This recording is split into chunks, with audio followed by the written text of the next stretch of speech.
How are you today now?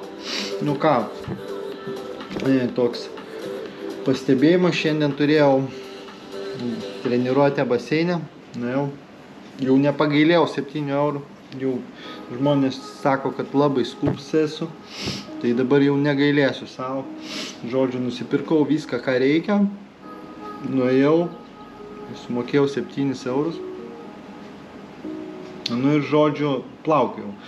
Tai toks pastebėjimas, kad neina lėtai plaukt, ištisai norisi kuo greičiau pasiekti bortelį.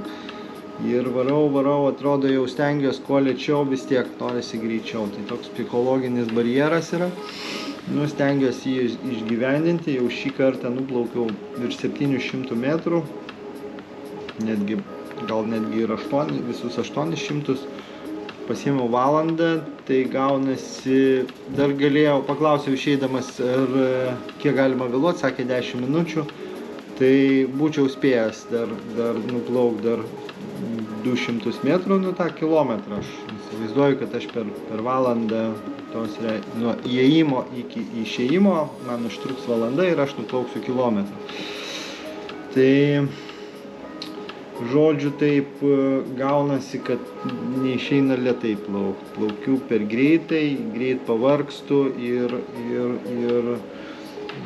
tokio nėra pasitenkinimo. Tas rezultatas kaip ir gal ir geras, bet per lėtai vis tiek plauki, nes gaunasi uždūsti. Tai toks pastebėjimas iš šiandien.